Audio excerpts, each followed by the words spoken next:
All right, and we are back. Ladies and gentlemen, it is an absolute honor to have my friend and BTR legend, Bryanna Everitt. I didn't get it wrong this time. I got scalded the first time, so I corrected it. But listen, welcome back to the podcast, my friend. Thank you. Thanks for having me. I'm excited. The honor is absolutely all mine. I'm excited to sit back down with you. And I told you this, when we first got together, it's going to be many times me and go sit down and do this because we have a lot to talk about. And I get hit up all the time about how the women want to sign up for BTR. So before we get into the last couple races of 2025, and I say this to my same replies is always like, you just got to keep applying. The applications are open right now till December 1st. There you go. So you have until then to get your videos together, submit. Even if you've tried it before, do it again. We were chatting earlier. I was a third-time applicant. So, if you don't get it the first time, keep trying. You never really know. It's been life-changing. So keep going. So on top of that, just real quick, run all the girls by are the women that's interested in doing the application process. Yep. So I did actually look. It was crazy when they posted them this year. It's the first time in 4 years that I didn't have to apply. So it was like a great feeling, by the way. But yeah, I did go on to see, if it was the same. So it looked like it was the same as last year. They're looking for 2 2-minute videos. One, just a good summary of some of your riding, footage of you riding, whatever you can get on track, preferably, but whatever you have, whatever footage you have, doesn't have to be professional or anything. They just want to see kind of what potential you have. And then there's a separate 2-minute video just talking about why you want to do the program, what it would mean to you, get to know you a little bit, just see how you'd fit with the program. Because a lot of times they're not looking for the best riders when they're picking the new girls. They're picking someone with potential, of course, but also someone that would be a really good fit for the program. It's 12 girls under a tent. We can't have, cat fights all the time. So it's also a little of that. So definitely looking for the right fit. Like I said, I was a third-time applicant this past year. Finally got in. I had all but given up hope because you don't get feedback either. That's the hard thing. What did I do wrong? It's not always that you did something wrong. Sometimes there's just not enough spots. Sometimes they just thought someone would be a better fit for that group of girls. So just keep going, keep trying, ask questions. Yeah, I think it would be a little encouraging if you at least got an email saying, "Hey, we got your application. We really appreciate it. Unfortunately, this time you won't be accepted, but please apply again next year, right? And we'll see you next year, right?" Like, yeah, and I get why they can't do that. I mean, Scott, Rivo, there's too many applications to do that. I can't really speak from experience here, but I think if you get interviewed, which is like the next step of the process, they would probably tell you some feedback or why you didn't get in. I only made it to the interview last year when I got in, so I don't know. But listen, I want to also kick that off with the 2025 season. I had you on. I want to say we only had 2 races left. Me and you talked about this before we went live. Yep. It was the Ridge in VIR. What was the last round? It was a real emotional weekend for me too, as well. But we'll get into the whole VR. So let's take it back to the Ridge. A Ridge is a place that I've always wanted to go. I've never been to that racetrack. To me, it's one of the most amazing. Well, not the most. It's one of the, in my personal opinion, it looks like one of the better racetracks we have here in America. The layout, it's absolutely different than any other course we have. Of course, it's in Washington, so if you're close, you get the best seafood out there on the planet too, as well, right? But tell us your experience at the Ridge, coming into the Ridge. 2 rounds left, so you're 3 races into it because there's only 5 races last year. So you had 3 rounds under your belt, so you're getting kind of comfortable with the bike and how things are run with BTR, and also within Moto America with the tire stickers and the sprocket changes and all that stuff that goes along with it, right? Because there is a lot. So going into the Ridge, it's Lucy Blondell's one of her home track too as well. So everybody knew she was going to be strong there. But going into that weekend, did you approach it in any different manner than you did to the first 3 races? So quick correction, there's only 4 rounds. So we had 2 races. That's okay. It's okay. Maybe it's more like, just so you know, I only had 2 rounds before. Yeah. So we had 2 rounds. We had Barber and Road America, Ridge, and VIR. So going into the Ridge, so Barber and Road America, I don't want to say I struggled, but that bike's different. Everything's different, and you're drinking from the fire hose, racing Moto America. I'd raced before, I'd been around racing, but there's nothing that quite compares to like you're gritting up in Moto America and you're on TV. Like, whoa, it was a lot to take in, let alone bike setup and figuring all that out. So got 2 rounds under my belt. The Ridge was a brand new track for me. I'm in South Carolina, never been to Washington. That was my first time at Washington State at all. Gorgeous state, by the way. But I went into the Ridge a little bit with a different mindset than I went into Barber and Road America, because I had this really high, probably unrealistic expectation of myself, having been around racing for so long. And it was hard to adapt to that bike and adapt to the environment. So going into the Ridge, I didn't know the track. I had, before Road America, I was able to do some simulator laps, like car simulator laps to learn the track, but that wasn't on the sim. So I was just watching videos, hoping I could kind of figure out this really technical track. I'd heard it's a physical track. It's tiring. You got to be ready for all this stuff. So I would train accordingly to that, but really I'm just going in blind. Like, let's just see if I could figure out where I'm going fast enough. So I went into that round hoping I could start stronger, because I was, qualifying way back, like trying to increase or improve my qualifying position. So learn the track quicker, figure it out quicker, all that. That was my goal, but I also kind of went in like, I just want to have fun. It's the first time I rode this track. I don't really know what I'm doing. Let's figure it out. And it was a blast.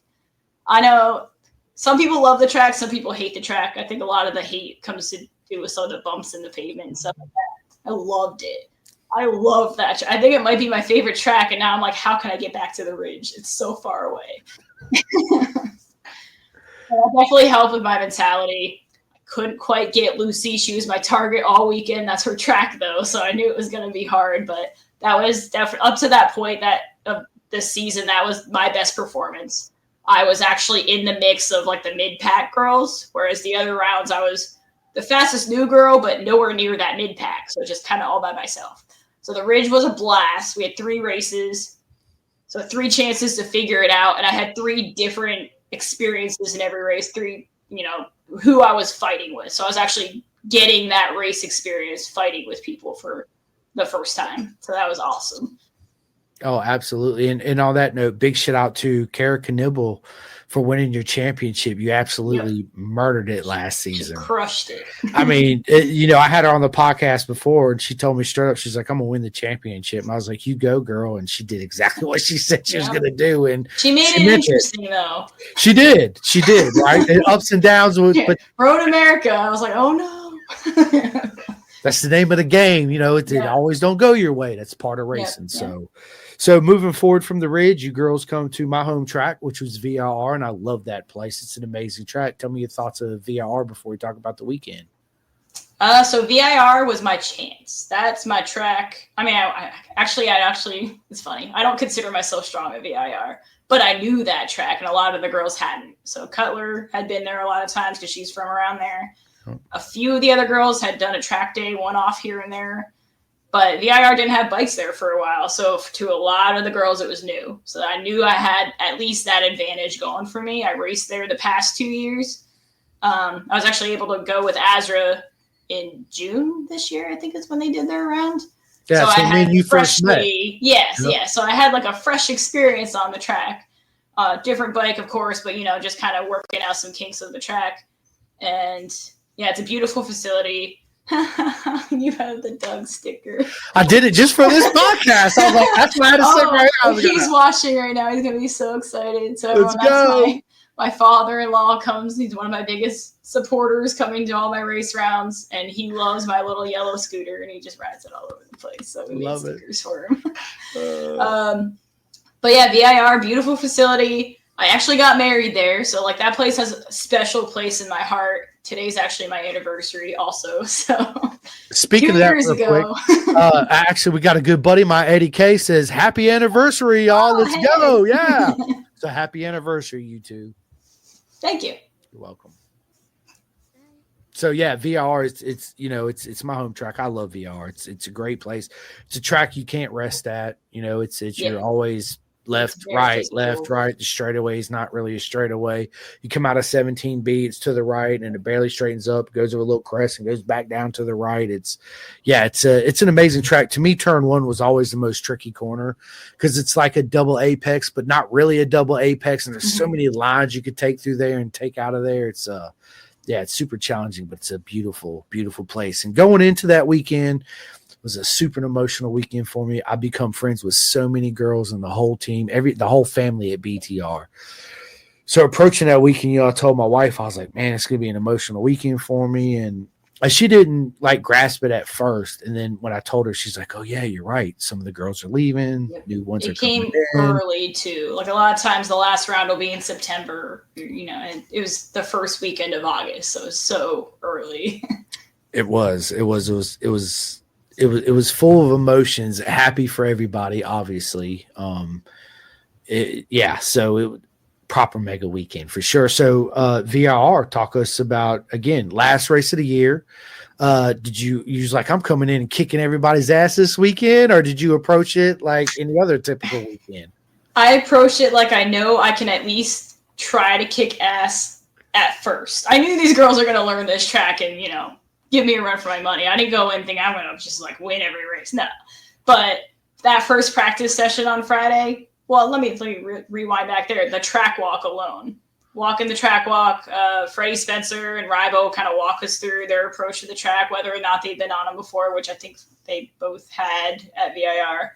But that was different. All the other track walks were tracks that I weren't very familiar with. VIR, I was like, I know this track. Everything he's saying, I'm like, I know that. Like, I got this, I was like, and the other girls are asking a bunch of questions, which is fine. I'm not here to, sabotage anyone. So I was helping them out where I could, but I never considered myself strong there. But it is a very hard track to learn. It's very technical. It's very short. There's a lot going on in a short amount of time. So first practice comes along, and this is a funny story that not everyone knows. I know there's a video somewhere out there floating around. Cutler's people were taking lots of videos.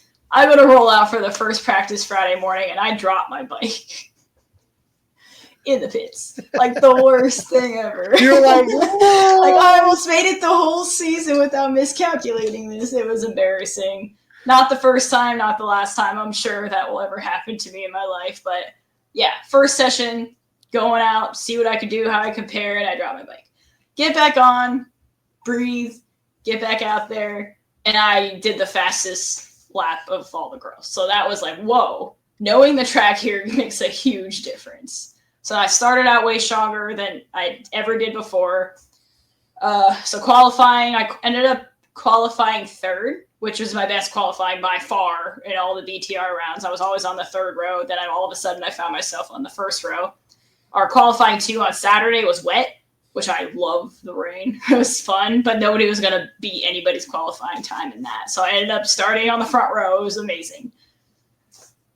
Ultimately didn't turn that into a podium. I was so close a couple times, but I learned a ton. I'd never been up in the front like that riding before. So that was amazing. I went faster on the Royal Enfield than I ever did around that track, which is a little embarrassing. That's just like that bike should be way faster. And I don't know. Something clicked that weekend and I had a blast. So I am very excited to try to repeat that at every round next year and really set the bar. Oh, absolutely. It was, what a mega weekend, especially for all the girls there. There was a lot of hugs and crying going on behind the scenes afterwards, me too included. I was up there sobbing with everybody else. So it was, it was definitely a magical weekend. It's an honor to be such part of a unique but proper mega program that we have here in Moto America, especially geared towards all the women, which I freaking love because you girls belong in the sport just like we do, right? So yeah, just being friends with everybody. It was a lot of tissues, but except for Kira, right? Because she was all smiles for miles and holding that number one everywhere she did. Yeah, right. So yeah, it was listen, 2025 was a proper mega year for all the girls at BTR. Everyone in racing, all my friends, period. It always don't go the way you want it to, but hell, this is racing. Well, we know it, right? So real quick before we get into 2026, that the GT 650 is the bike you girls are on with Royal Enfield. Since you raced the 400 you have behind you, just for the girls that are interested, maybe they're on a 400 or a 300. Some of them are 600s. Was it difficult for you to adapt to the BTR GT650 coming off of 300 or 400? In some ways, yes. I will say this is the ZX4, so it's like 100% different. That's like a lot of the girls have the 300s and the 400 twins, which helps translate it a little better, I think, because it's more of a momentum bike. But from what they've told me, it's like nothing's like the GT650 really, unless you have another GT650, I guess. It's still, the way the shock works, like it just handles differently. So once you start going fast on it, you just have to treat it a little different. The biggest piece of advice I got from Miranda Kane, it almost doesn't matter what bike you're riding, it's not going to translate perfectly to the GT650. You're still going to have to adapt stuff. But if you could just ride the tracks on anything you could ride them on, at least you take one, learning the track step out. Nothing is perfect. But yeah, if you had to compare the 300s and the 400 twins, or you at least have to keep momentum on them. The ZX4 has a lot of power, so I can cheat it. So it doesn't translate perfectly. So I did have at first issues going back and forth between the two, or this one has an auto blipper. The GT650 does not. So I'm like, I have to use the clutch. Oops. Things like that. So you get used to it. You do. And listen, again, I'm proud of your whole season. Obviously I watched you the whole season coming into the season. I pay close attention, especially to the first timers that come in, right? Because I love to see where they start at, how they get along with everybody, how they adapt to actually working on their own bikes, being in the paddock, and also translating that out to what they do outside on the track too, right? Which is just as important. And seeing the progression you made from the beginning of the year to the last round at VIR, it's nothing but applaud. You did a proper mega season. Again, it didn't go the way you wanted it to, but you also, by the way our conversation is, even our first conversation, you at least achieved some of the goals you set out to do, right? You went faster at every track you went to, every session you went out, your lap times always increased, which is a positive sign. It'd be different if you got out there and just hit a wall and was like, I just can't go any faster, right? Then you'd have some issues. But week in, week out, you showed up and you kicked ass, right? So Thanks. Super proud of your season in 2025. 2026, man, the year goes by so quick. I mean, it went like this. It's middle of October, towards the end of October already. Towards the end, yeah. Halloween's getting ready to come up. Yeah. Speaking of which, what are you guys going to be for Halloween? So my local bar, actually one of my sponsors, Schooners, they do a Halloween party. They're doing it this Friday though, so we had to figure out our costumes quick. If anyone knows Kim Possible from Disney, I'm going to be Shigo because my friend's going to be Kim Possible. I have no idea what Josh is going to be. He's going to be whatever he finds last minute, like he always is. Yeah, I'm the same way. My wife here the past couple of years has been picking out my outfits for me. I was like, why can't I just be a podcaster, right? I can just wear my outfit, get my little mics, the little table up, interview the little kids as they come up, right? Like, hey, buddy. One year, he waited so long that he dressed like a motorcycle racer and just wore his leathers. I'm like, that is the laziest thing you could have done. I'm guilty of that too, for sure. Because it's easy, right? I just throw it on them. Yeah. Well, let's go, right? So, yeah. I want to get to a couple of these comments real quick. So, we got my buddy Dan Spalding. He says they are looking for people who are good in front of the camera and not shy. I mean, that's part of, I'm sure, part of the process they use to pick. I'm not sure exactly what it is, but I don't know either. They give me, they always say they look for a good fit. But they don't tell us, the little what the fit details is. of what they're looking for, But yes, and and they are trying to build a grid that's competitive. Yeah. No disrespect. Michaela Moore crushed it in her years. She was so far ahead of the pack. They're trying to balance it if they can. Yeah. You never know what you're going to get, but.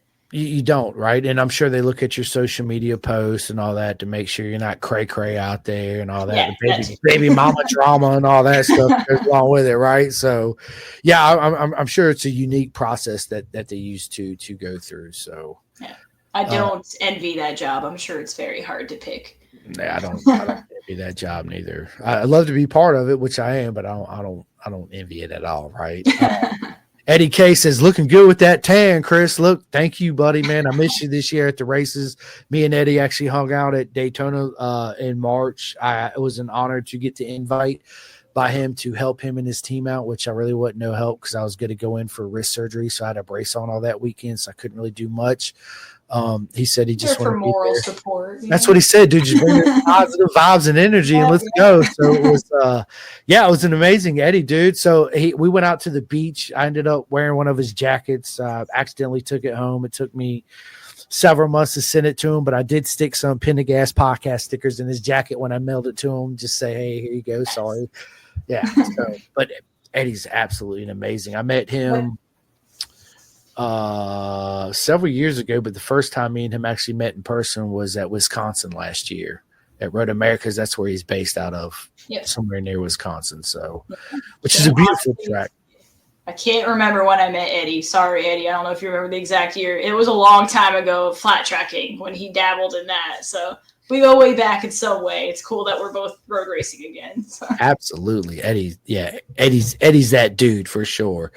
And we got a buddy of mine, Cahill. What is up, my man? So I met him at VRR. He's it's such an honor to do what I do and walk around and meet people that, we're friends on Facebook, but when I get to meet them in real life and, they tell me they're such a fan of the podcast, it blows my mind. And it's nothing but love for you, Cahill, for real.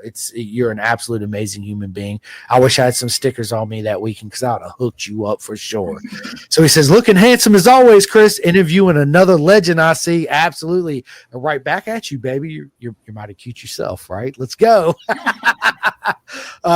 So listen, again, 2025 is over. Well, not yet. BTR season's over, but we did go to Azure. We just got back, me and you, at Daytona, right? I went there and actually commentated the races with my buddy Kenny Abbott. Got the phone call to come out there. Was super nervous going in there. I'm not gonna lie.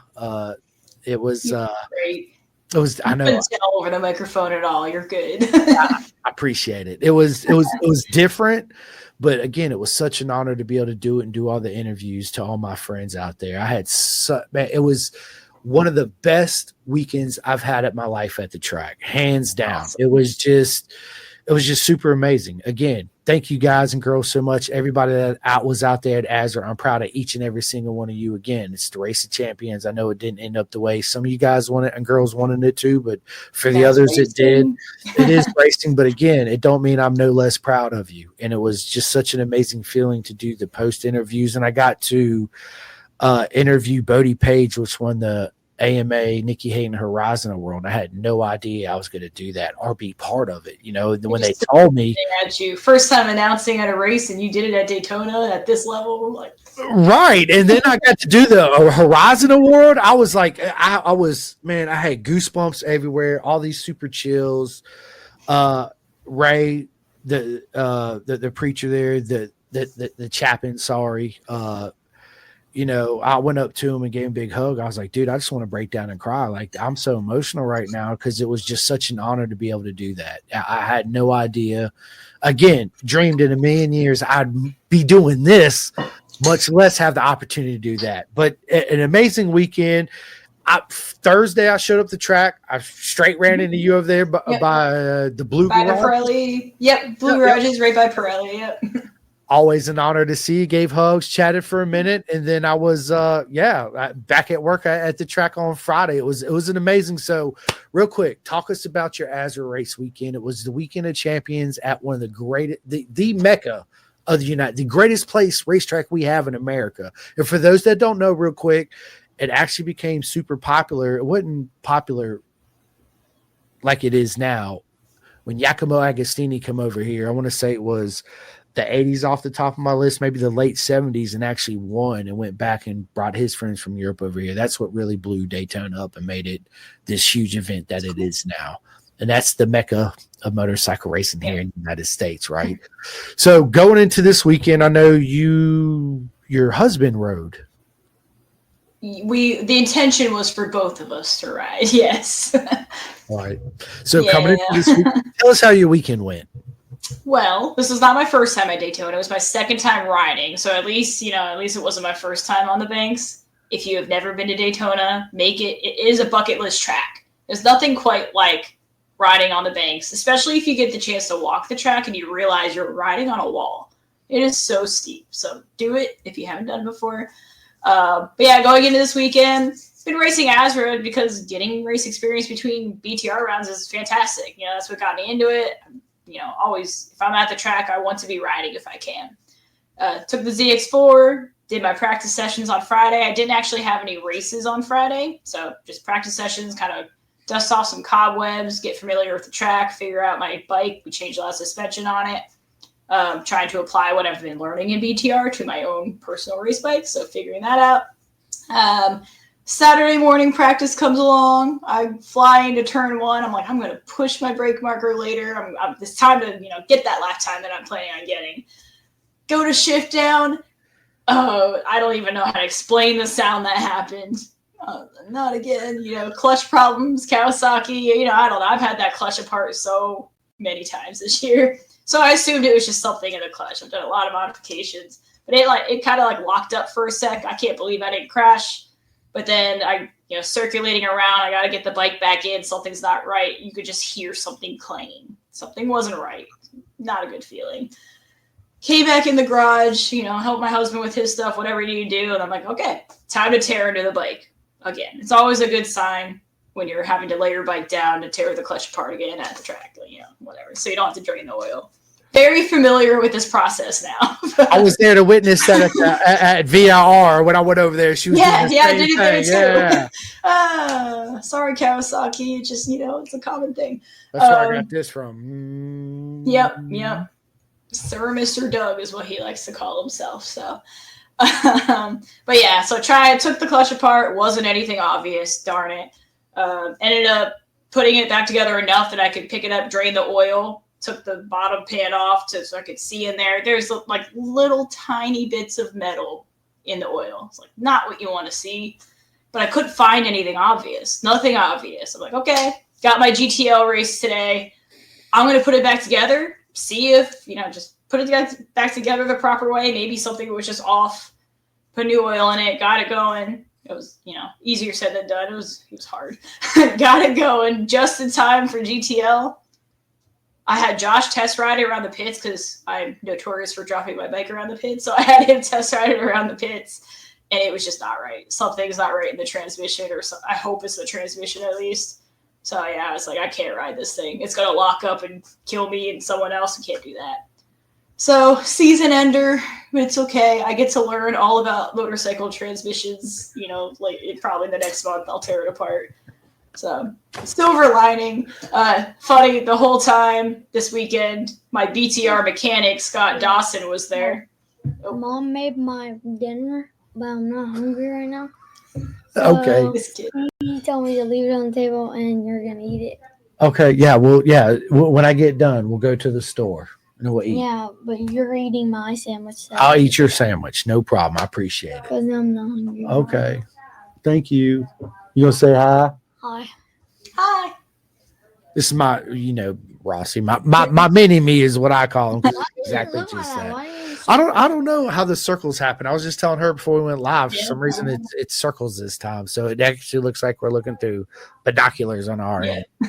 So, I've already tried. I'll fix it later. I ain't worried about it right now. We're good. You want to say hi to everybody? Try that. Click that. Look, if I click this, it just changes the layout. Oh.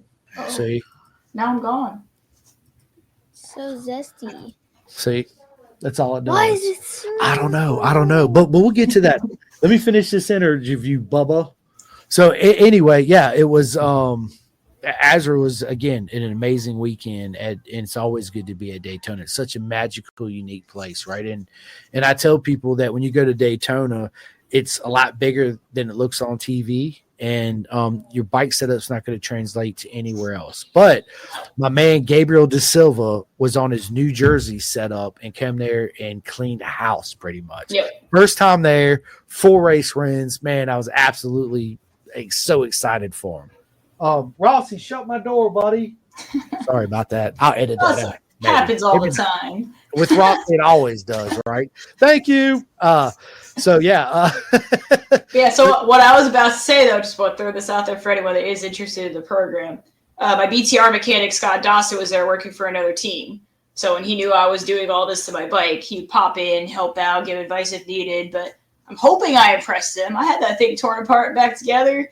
Didn't work, didn't fix it. But other than that, like I think a year ago, I don't know. Looking at myself a year ago, I would not have been able to do that as quickly and effectively as I did. So the program works. You're going to learn a lot. Absolutely. It's again, it's absolutely an amazing program. It teaches so much, not just about the race weekend, but the mechanics, how to work on your bike, what it actually takes to do a Moto America event, the time schedules, the amount of time you have in a certain time period to change the tires, get the tire stickers and the warmers, and the whole hurry up and wait thing, getting used to hurry up and wait. Exactly what it is in Moto America. But again, I guess now the 2025 season is pretty much over with the close of Azure Race of Champions. It was so again, big shout out to all my friends out there. It was an honor to see each and every single one of you. I got to see two of my good mates from the UK, Danny Webb, which I'm super excited he's coming on the podcast. My other buddy Johnson, he's an absolute legend. He's an older guy, but an absolute legend of the sport, legend at the TTs at Isle of Man TT, Rider Northwest BSB. So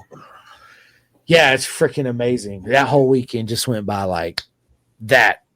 And here we are, right? So going into the 2026 season, now that you got your first year under the belt, you're familiar with, the program as far as BTR, but also Moto America. So the nerves coming into this season is not going to be like it was last season, even though some of the tracks probably going to be different this year because I always anxiously waiting. Right, still waiting. So we haven't got the word on that, but normally they switch them up. Now it might be the same. We don't know, but even if they do switch them up, what is your goals? I already know what your goal is. That was a dumb question. You're going to win the title. Y'all heard it here first. That's like the big goal, but you have to have like other goals in case the big goal doesn't happen. So what are those for you going into 2026? Like you said, I know the bike better, a lot better, especially after the last two rounds, just building confidence on that. I know some of the tracks. I imagine some of them will overlap. They try to change up one or two if they can, but we'll see. Hopefully I'll know some of the tracks. That helps. That's an advantage. But yeah, the biggest advantage, I think, going in, the bike and just the rhythm of the race weekend, how everything runs. Barber was like drinking from the fire hose. We rehearse everything. We ride at training, all this stuff, but you can't really prepare yourself for gritting up like that. People are watching you. Things like you have to get that all out of your head. I think I'll be a lot less nervous from that perspective, that aspect. Now my nerves will be I have this expectation that I should be on the podium. Like I should be there. I should be fighting for it every time. So I'll be nervous, but differently nervous. You don't know who's going to come into the program. You don't know what we're going to get. I'm ready to put up a fight, though. And I hope I'm at least in the running for the championship, but we'll see how it goes. Listen, absolutely you will. And speaking of, there's 6 new girls coming in. 6, I think, is what they said they're going to try to take. Yep. So the other 6 girls, obviously you got track experience with. So out of the 6 that's left behind, who do you see your biggest competitor? Just speaking right now, the 6 from the unknown 6 that's coming in. Of the returning girls or Of the returning girls. So there's 4 total returning girls. It got all skewed, remember? I know the math didn't. It used to be 6 and then 6. And then the one year some girls didn't come back. So it was 8 new girls the one year, 4 new girls last year. So it was 4 of us coming back. Biggest competition of the returning girls, I gotta say it might be Tachi. She's actually my roommate during all this. She's one of the Brazilians. If you haven't followed Tachi, I think she says it, Paze. She's fast. I know she has it in her, but she was learning how to race, not just that bike, but how to race in general this season. So I know she's got some speed in her. And if she's comfortable next year, she's coming for me. And then you got Bryanna Cutler too, right? Yep. Bryanna Cutler. Bryanna. We're both Bryanna. I know. She corrects me on the same thing too. Oh, yeah. I'm sorry. I'm just me, right? But yeah, she's going to be stiff competition too. She's super excited about the new season coming up. I think all four of us that at that last round just turned it up a notch. So it's like, okay, we got this. We have to at least intimidate the new girls. Yeah. I want to take it back to Azra champions at Daytona real quick. So my buddy Dan Spalding, that's actually been commenting. So me and my buddy Kenny ran into him Friday night. It's always an honor to see Dan. And he told me straight up, he's like, "You're going to interview me on Sunday because I'm going to go out there and I'm gonna win the race." Yes. And I was like, "Bro, let's go!" Right? And he did exactly what he said he was going to do. I'm watching him take off. I'm like, after the second lap, I was like, bro, he absolutely got it in the bag. There's no question. So, and when I interviewed him, I was like, damn, when we spoke on Friday, you told me he was going to win this race. It was such an amazing weekend. Out with all my friends. It was He races a ZX4 also, so I get a lot of insight from him. Apparently, he's not threatened by me, so he'll help me out. So yeah, when he found out I had a mechanical, I couldn't ride it. He was like, "Oh, what races are you registered for? Maybe you can ride my bike." And I was like, "Ultralight super bike." He's like, I plan on winning that one. You can't have it for that one." And he did it. So. Yes, he did. Dan the man. Way to represent. Yeah, he's an absolute ripper, and he was like, he's actually the first ambassador of Pin the Gas podcast. So it's nothing but love for Dan out there. He's like, yeah, up there in Victory Lane, you could put stickers on my bike. I wish I had the time to throw the stickers on his bike. I didn't because I kept getting called in my headphones. Like I have to get back to hot pit because the race is getting ready to start, and I had to, do all my grid sheets and all that. There's a lot of things that goes into commentating versus podcasting. I do all mine raw, live, and right off the top of the dome. It was just completely different, but it was a lot of fun to say the least. I met a lot of new friends too, like Amish Gam. Good meeting you this weekend at Daytona. Saka loved being interviewed by you 4 times. Listen, your son is an absolute proper legend. He's one of the future legends of our sport. He was truly amazing out there on that NSF 250R. He was an absolute ripper. I was so proud. Yes. And I'm so proud of you and your son. And listen, it was an absolute honor to interview him those 4 times too, man. So thank you again for all the love and support. My friend, you are proper mega for sure. Frank Saunders, man, it's always good to see you, man. Your commentary was great. Thanks, bro, for all the love and support. It's funny because he ran up to me. I was on pit wall, and he pulls out his phone for a photo. So I took this photo with him. He was, you are absolutely amazing. Oren Billick, man, what is up, my man? He says, great meeting you this weekend and doing my first post-race interview. Oren, it was an absolute honor of mine to do your first pace. Hopefully we'll be able to do it again in the future for sure. I look forward to it, man. It was an honor to see you, my friend. Reach out to me on social medias, too, because I'm going to get you on my podcast. Same thing with Amish Gam, man, your son. I want to get him on my podcast, so hit me up. You got my number. I'm pretty sure I gave everybody my number. If I didn't. My Facebook took a shit that weekend.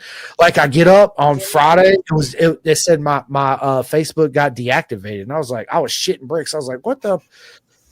It magically come back on, so we're good now. So yeah, Dan says, Chris, you were the best announcer. You know all of us, and you know the sport. You did great, and glad we're able to chat in Victor Lane.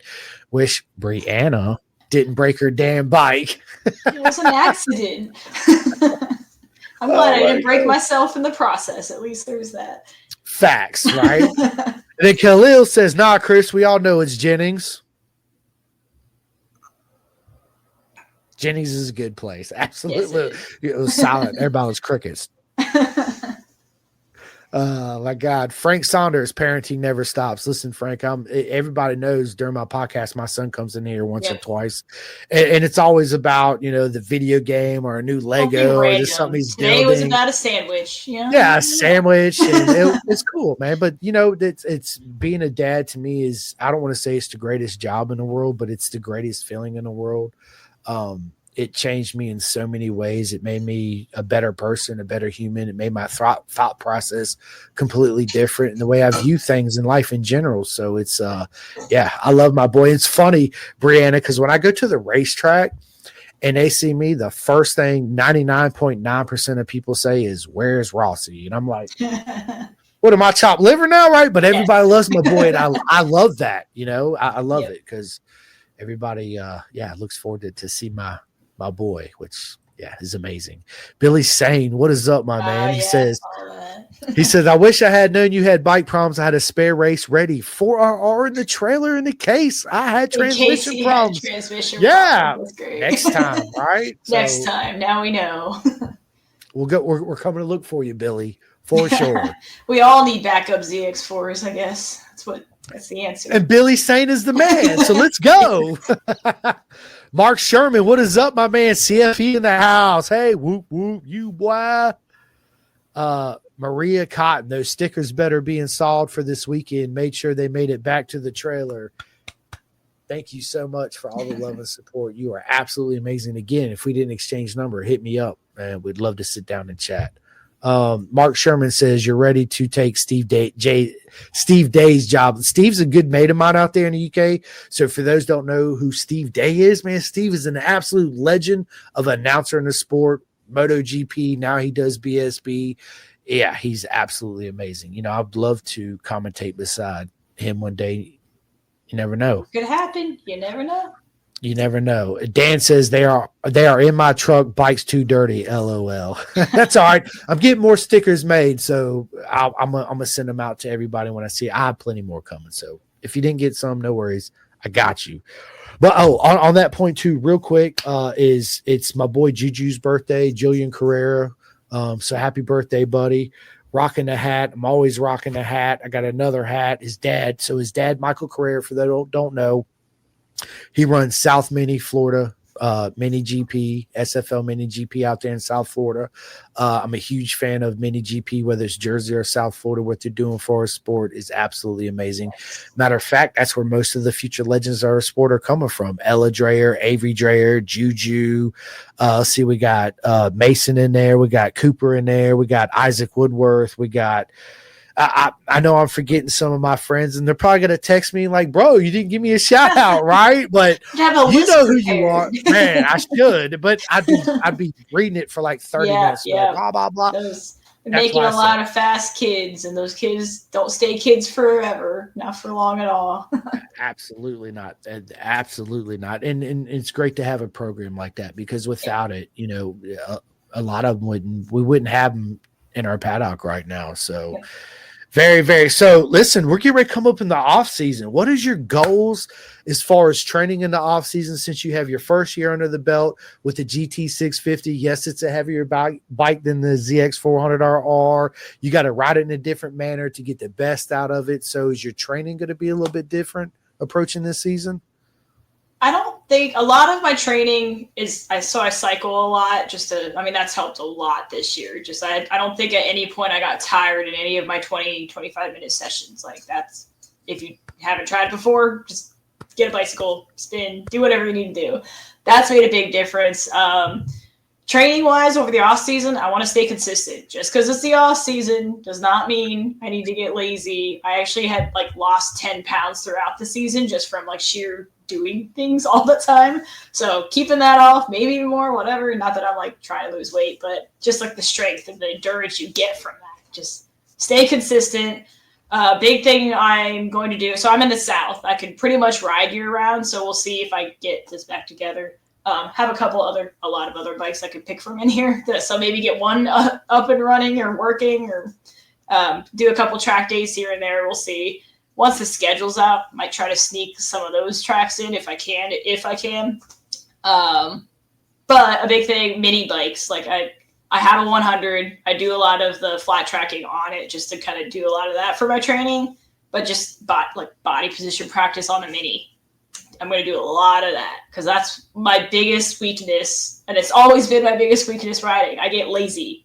I become a lazy rider, and on the GT 650, you're going to drag hard parts in a second, and I experienced that a lot this season. So just body position practice in parking lots, wherever I can do it. That's a big part of my off-season plan.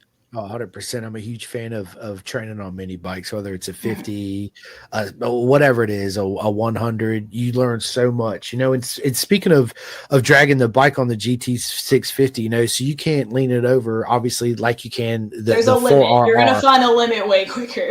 Right. So now is it for you kind of the trick of like Danny Perdosa kind of style where as soon as you almost deck it out, kind of pick it up a little bit, but still staying leaned over to get it to help it turn, because I know it's a heavy bike. I think I look like Danny Pedrosa on it, No, it's like just the basics. Get your butt off. Don't, that was the biggest thing. I wasn't even setting up right, let alone like taking it through the corner and pushing the bike up right. So just like getting used to exaggerating that, because even if I exaggerated, I got really short legs. Like probably I'm dragging me way less than a lot of the tall people out there. Let's just lay that out there. But I'm still capable of it. I just get lazy with it. So just getting used to exaggerating it and not getting lazy at any point on it.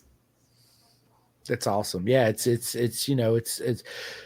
I would find it maybe a little bit difficult coming off, but you've had experience obviously racing, and flat tracking to me flat tracking and endurance racing is the best way to train for motorcycles, period, hands down.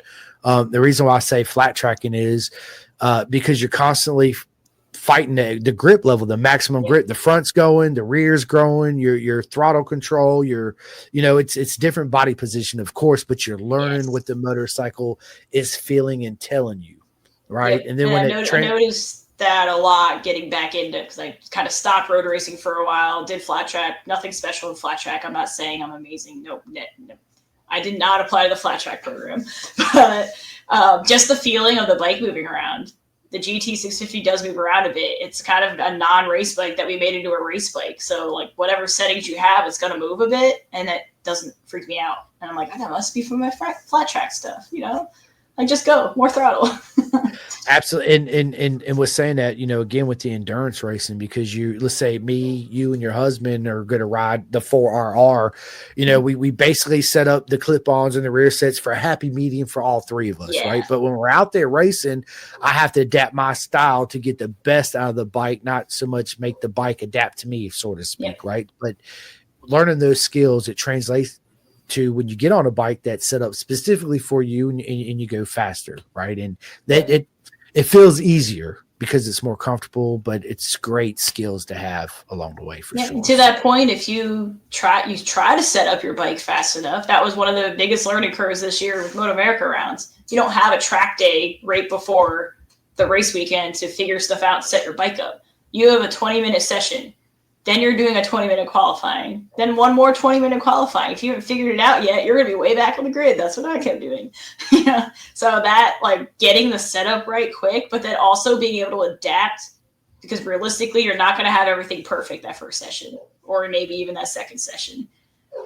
Oh, for sure. And then hopefully you kept notes of all the tracks you went to with the gearing and suspension settings. I have notes this year, so at least if I have a repeat track, I'd have somewhere to start. You got a great base setup, right? At least, which is smart. It really is. And I'm sure that's probably something they encouraged you girls to do too as well. Yeah. Yep, and everyone has their own style of how they approach their notes and everything. And of course, Dawson, my mechanic, always made fun of me for constantly checking suspension.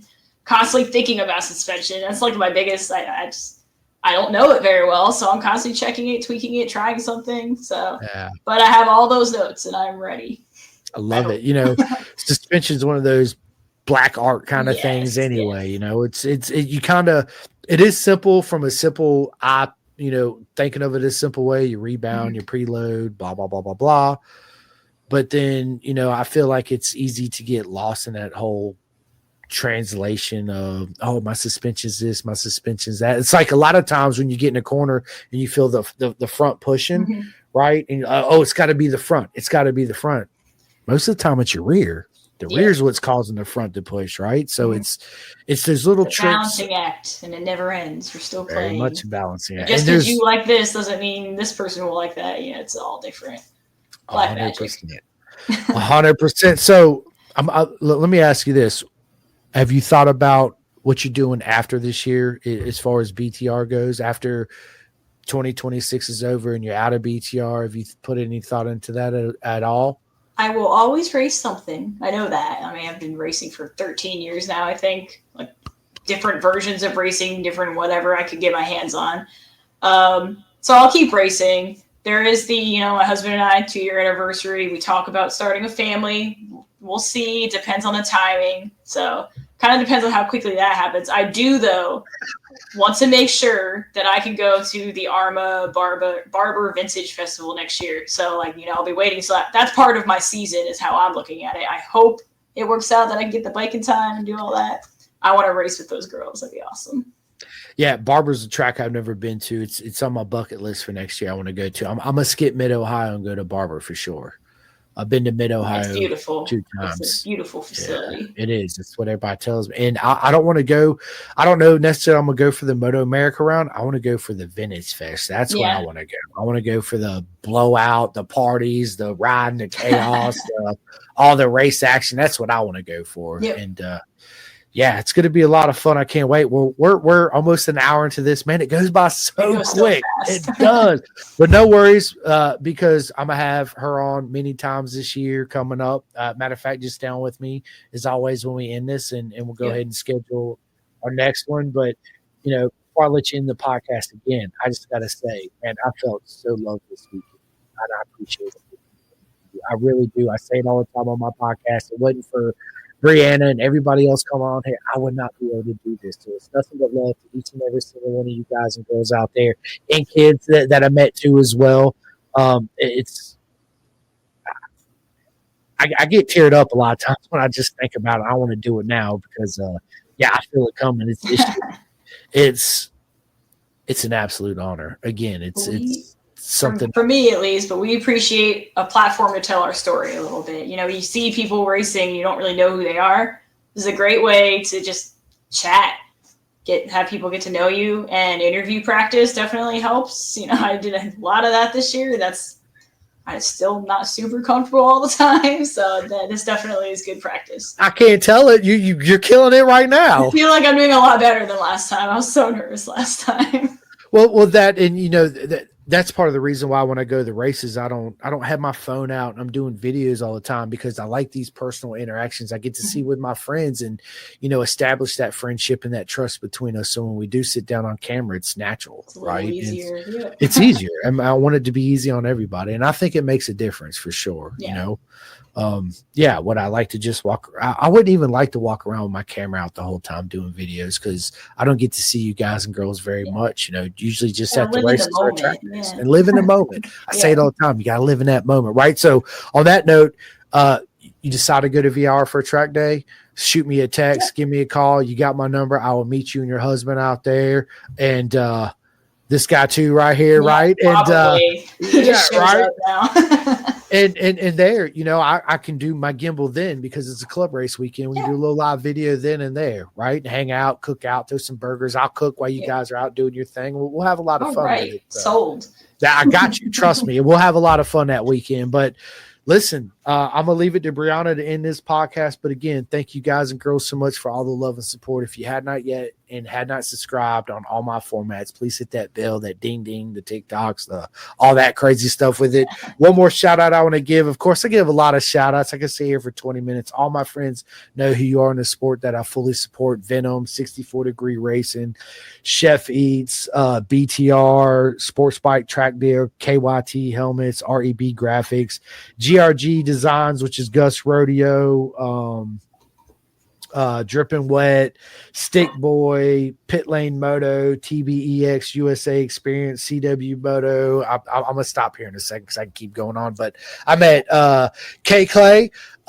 You were absolutely amazing. She does photography and she also does paint. So it was an absolute honor to meet you and your boyfriend down there at the race this weekend. So yeah. Oh, one more thing. And I said this at Daytona. Anybody's looking for anything, please keep it in the sport. Don't order that shit off of Temu, Amazon, Target, none of that shit. Keep it within the industry. If you need anything, I don't care if it's boots, gloves, chains, sprockets, spark plugs, filters, whatever it is, hit me up. I know so many people in the industry. I can point you in the right directions and get all your parts you need and you keep it within the sport. And on top of that, big shout out to all the corner marshal workers out there. All you guys and girls are absolutely amazing. Without you, we would not be able to do this. Along with the Road Racing World Air Fence Fund, please go to that and donate. It's imperative that we have that too. And if anybody's interested in being a corner marshal worker next year, whether it's a club race, whether it's Moto America, whether it's MotoGP in Texas, I know the direct guy. I can put you direct contact with it. You get signed up and go out there and get the best seats in the house and have a proper mega weekend. And on that note, I'm going to shut up.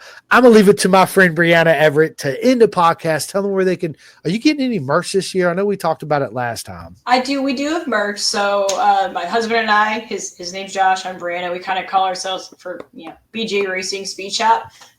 We don't really have like an official thing, but we try. We're trying to be a little professional.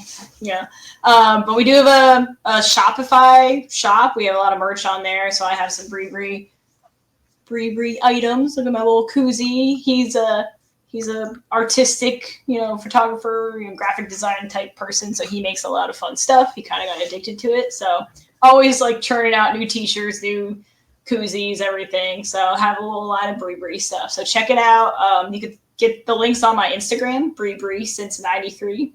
Kind of aging myself with that one, but that's okay. But yeah, check out our merch. And if it's all right with you, I want to thank some of my personal sponsors. Absolutely. Obviously, BTR and Royal Enfield, I would not even be on here without them. We have a lot of sponsors tied in with them. But what we don't really get to talk about a ton in the program all the time is my personal sponsors. So I have my suit behind me, sort of. It might be cut off with the circle thing. But we had to buy our own suits. That is a big question that some people ask us. Not a big deal. Just come with a suit and they kind of give you everything else. But I have some personal sponsors that help me pay for that suit. So I want to thank Scooters Bar and Grill. I know, it's awesome. I'm sponsored by a bar.